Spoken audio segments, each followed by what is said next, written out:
तत्सत्। श्री गणेशाय नमः। श्रीमद् भागवत महापुराणम स्कंद 12 परिचय। इस स्कंद में 13 अध्याय है। इस स्कंद में भविष्य काल के आधार पर राजा परीक्षित व राजवंशों का वर्णन किया गया है। साथ ही विभिन्न कालों, प्रलयों व भगवानों के उपांगों का स्वरूप दर्शाया गया है। ओम नमो भगवते वासुदेवाय। अध्याय 7 अथर्ववेद की शाखाएं और पुराणों के लक्षण। सूत जी कहते हैं, शौनकादि ऋषियों, मैं कह चुका हूँ कि अथर्ववेद के ज्ञाता सुमंतु मुनि थे। उन्होंने अपनी संहिता अपने प्रिय शिष्य कबंद को पढ़ाई। कबंद ने उस संहिता के 2 भाग करके पथ्य और वेद दर्श को उसका अध्ययन कराया। वेद दर्श के 4 शिष्य हुए, शौल्कायनी, ब्रह्मबली, मोदोष और पिप्लायनी। अब पथ्य के शिष्यों के नाम सुनो। शौनक जी पथ्य के 3 शिष्य थे, कुमुद, शुनक और अथर्ववेता जाजली। अंगीरा गोत्रोत्पन्न शुनक के 2 शिष्य थे, बब्रू और सेंधवायन। उन लोगों ने 2 संहिताओं का अध्ययन किया। अथर्ववेद के आचार्यों में इनके अतिरिक्त सेंधवायन आदि के शिष्य सावर्ण आदि तथा नक्षत्र कल्प, शांति, कश्यप, आंगिरस आदि कई विद्वान और भी हुए। अब मैं तुम्हें पौराणिकों के संबंध में सुनाता हूँ। शौनक जी पुराणों के 6 आचार्य प्रसिद्ध हैं, त्रयारुणी, कश्यप, सावर्णी, अकृतवर्ण, वैशंपायन और हारित। इन लोगों ने मेरे पिताजी से एक पुराण संहिता पढ़ी थी और मेरे पिताजी ने स्वयं भगवान व्यास से उन संहिताओं का अध्ययन किया था। मैंने उन 6 आचार्यों से सभी संहिताओं का अध्ययन किया था। उन 6 संहिताओं के अतिरिक्त और भी 4 मूल संहिताएं थी। उन्हें भी कश्यप, सावर्णी, परशुराम जी के शिष्य अकृतवर्ण और उन सब के साथ मैंने व्यास जी के शिष्य श्री रोमहर्षण जी से, जो मेरे पिता थे, अध्ययन किया था। शौनक जी महर्षियों ने वेद और शास्त्रों के अनुसार पुराणों के लक्षण बतलाए हैं। अब तुम स्वस्थ होकर सावधानी से उनका वर्णन सुनो।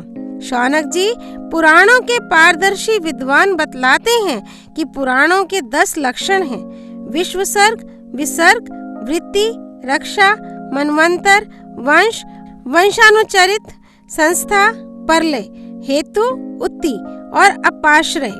कोई आचार्य पुराणों के 5 ही लक्षण मानते हैं। दोनों ही बातें ठीक हैं, क्योंकि महापुराणों में 10 लक्षण होते हैं और छोटे पुराणों में 5। विस्तार करके 10 बतलाते हैं और संक्षेप करके 5। अब इनके लक्षण सुनो। जब मूल प्रकृति में लीन गुण शुद्ध होते हैं, तब महतत्व की उत्पत्ति होती है। महतत्व से तामस, राजस और वैकारिक, सात्विक 3 प्रकार के अहंकार बनते हैं। त्रिविध अहंकार से ही 5 तन्मात्रा, इंद्रिय और विषयों की उत्पत्ति होती है। इसी उत्पत्ति क्रम का नाम सर्ग है। परमेश्वर के अनुग्रह से सृष्टि का सामर्थ्य प्राप्त करके महतत्व आदि पूर्व कर्मों के अनुसार अच्छी और बुरी वासनाओं की प्रधानता से जो ये चराचर शरीरात्मक जीव की उपाधि की सृष्टि करते हैं, एक बीज से दूसरे बीज के समान, इसी को विसर्ग कहते हैं। जड़ प्राणियों की अचर पदार्थ वृत्ति अर्थात जीवन निर्वाह की सामग्री है। जड़ प्राणियों के दुग्ध आदि भी इनमें से मनुष्यों ने कुछ तो स्वभाववश कामना के अनुसार निश्चित कर ली है और कुछ ने शास्त्र के आज्ञा अनुसार। भगवान युग युग में पशु पक्षी, मनुष्य, ऋषि, देवता आदि के रूप में अवतार ग्रहण करके अनेकों लीलाएं करते हैं। इन्हीं अवतारों में वे वेद धर्म के विरोधियों का संहार भी करते हैं। उनकी यह अवतार लीला विश्व की रक्षा के लिए ही होती है, इसीलिए उसका नाम रक्षा है। मनु, देवता, मनुपुत्र इंद्र, सप्तऋषि और भगवान के अंशावतार, इन्हीं 6 बातों की विशेषता से युक्त समय को मनवंतर कहते हैं। ब्रह्मा जी से जितने राजाओं की सृष्टि हुई है, उनकी भूत, भविष्य और वर्तमान कालीन संतान परंपरा को वंश कहते हैं। उन राजाओं के तथा उनके वंशधरों के चरित्र का नाम वंशानुचरित है।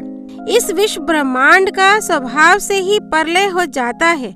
उसके 4 भेद हैं: नैमितिक, प्राकृतिक, नित्य और आत्यंतिक।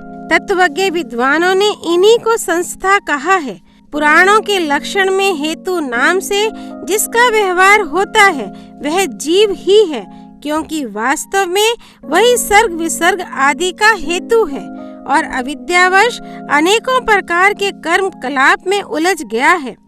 जो लोग उसे चैतन्य प्रधान की दृष्टि से देखते हैं, वे उसे अनुशयी अर्थात प्रकृति में शयन करने वाला कहते हैं, और जो उपाधि की दृष्टि से कहते हैं, वे उसे अव्यकृत अर्थात प्रकृति रूप कहते हैं।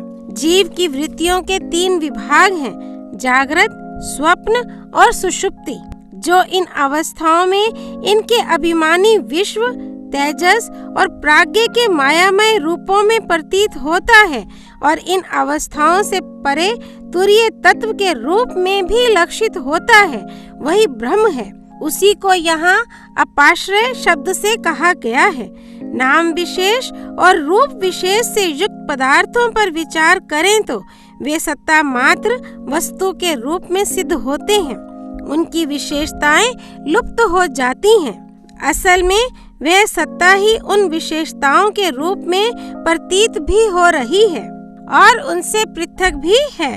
ठीक इसी न्याय से शरीर और विश्व ब्रह्मांड की उत्पत्ति से लेकर मृत्यु और महाप्रलय पर्यंत जितनी भी विशेष अवस्थाएं हैं, उनके रूप में परम सत्य स्वरूप ब्रह्म ही प्रतीत हो रहा है और वह उनसे सर्वथा पृथक भी है।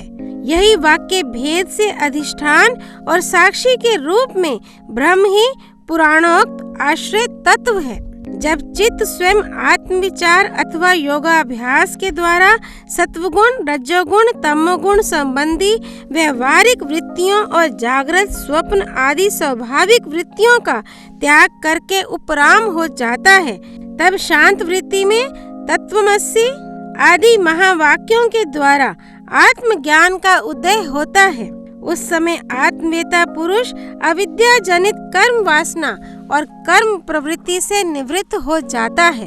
शौनकादि ऋषियों, पुरातत्ववेता, ऐतिहासिक विद्वानों ने इन्हीं लक्षणों के द्वारा पुराणों की यह पहचान बतलाई है। ऐसे लक्षणों से युक्त छोटे बड़े 18 पुराण हैं।